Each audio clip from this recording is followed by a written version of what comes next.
জলটা অনেকটাই কমে গেছে। এই সময় আমি তেজপাতাগুলো তুলে ফেলবো। তেজপাতার গন্ধটা এই সময় চলে এসছে, সিদ্ধ হয়ে গেছে তেজপাতা, তুলে ফেলে দেবো।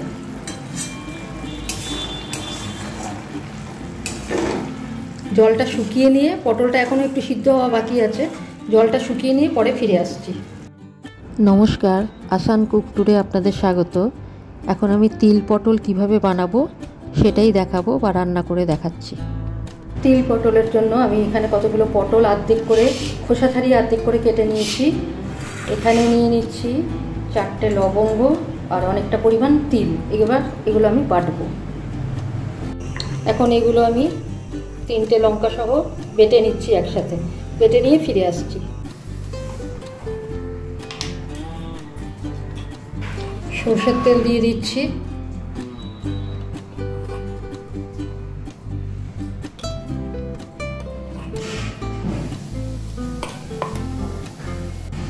দিয়ে দিচ্ছি 4টে লবঙ্গ।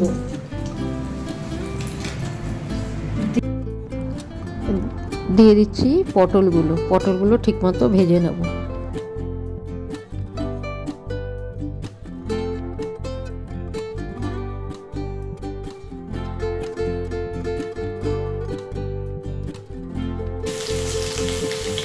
একটু ভেজে নিয়ে ফিরে আসছি। আমার এটা বাটা হয়ে গেছে। এবার আমি এই বাটাটা এতে দিয়ে দেবো। দিয়ে দিচ্ছি 2টো চেরা কাঁচা লঙ্কা আর এবার এই বাটাটা দিয়ে দিচ্ছি। এগুলো কিন্তু পোস্তর বিকল্প হিসাবেই খাওয়া যায়, আর এগুলো ভীষণ উপকারী, হার্টের পক্ষে ভীষণ উপকারী।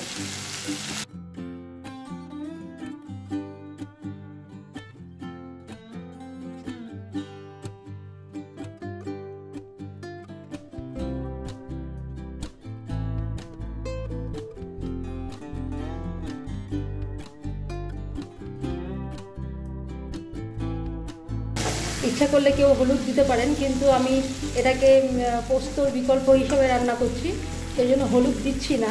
আরেকটা ব্যাপার কি, যদি কেউ, নতুনদের উদ্দেশ্যে বলছি, যদি কেউ হলুদ দিতে চান তাহলে কিন্তু একটু জল ঢালার পরে হলুদ দেবেন, কারণ হলুদ দিয়ে যদি পটল ভাজা হয় না, তাহলে তেলটা খুব কালো হয়ে যায়। আমি মাঝে মাঝে দিই, নুন হলুদ দিয়ে হয়তো ভাজি, কিন্তু বেশিরভাগ ক্ষেত্রেই পটলে আজকাল দিচ্ছি না। তো এটা ভেজে নিই, একটু ভাজার সুন্দর একটা গন্ধ আসবে, তারপরে ফিরে আসছি। ভাজা হয়ে গেছে। এবার আমি এই বাটা, মানে বাটি ধোয়া জলটা দিয়ে দিচ্ছি।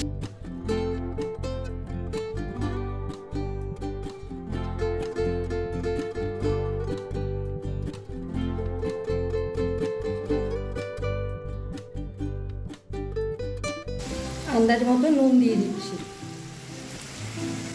এটা কিন্তু নতুনদের উদ্দেশ্যে বলছি যে ভাজাটা এমন হবে না যাতে লেগে থাকবে না, একটু ওই ছানার মতো ছ্যাঁকড়া ছ্যাঁকড়া হবে, তার মানে কিন্তু তেলেতে ভালো ভাজা হয়েছে আর কি, এটা বুঝে নিতে হবে।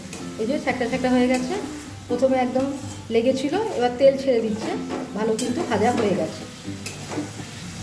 আমি আঁচ বাড়াইনি, আঁচ কমিয়েই করছি, যাতে সাদাটা ঠিকমতো থাকে, যতটা সম্ভব হয় আর কি সাদাটা রেখে দেওয়ার চেষ্টা করছি।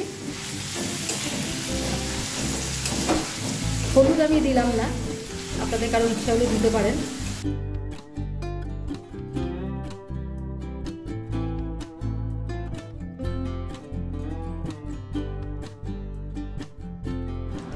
পটলগুলো সিদ্ধ হওয়ার জন্য এবার জল দিয়ে দিচ্ছি।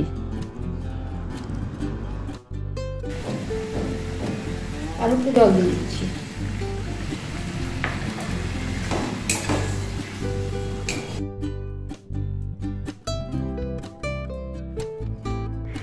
এখন এর মধ্যে ছোট্ট 2টো তেজপাতা দিয়ে দিলাম। তেজপাতা সিদ্ধ হবে, তাতেই খুব ভালো গন্ধ হবে একটা। জলটা অনেকটা কমে এসছে। এবার আর একটু নেড়ে ছেড়ে দেবো। মাঝে মাঝে কিন্তু এরকম ঘেটে দিতে হবে, আর দেখতে হবে পটলটা সিদ্ধ হয়েছে কিনা। আমি ঘেটে দিচ্ছি একটু। জলটা অনেকটাই কমে গেছে। এই সময় আমি তেজপাতাগুলো তুলে ফেলবো। তেজপাতার গন্ধটা এই সময় চলে এসছে, সিদ্ধ হয়ে গেছে তেজপাতা, তুলে ফেলে দেবো। পটলটা অনেকটাই সিদ্ধ হয়ে এসছে। এইবারে শেষের দিকে নামানোর আগে আমি একটুখানি এতে দই দেবো, দেখাচ্ছি। দই নিয়ে নিচ্ছি, যেহেতু আমার পটল কম আছে আর কি, আমার খুব বেশি দই নেব না, যার যেরকম আন্দাজ সেরকম নেবেন। এবার একটু ঘেটে নেবো এটা।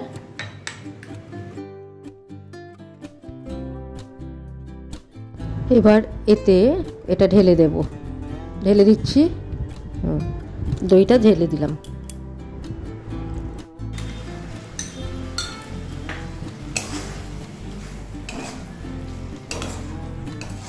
যেহেতু দই দিলাম, সামান্য একটু চিনি দিতে হবে।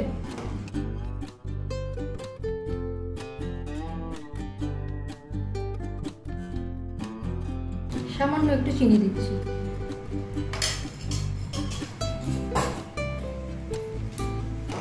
একটু মিশিয়ে নেব।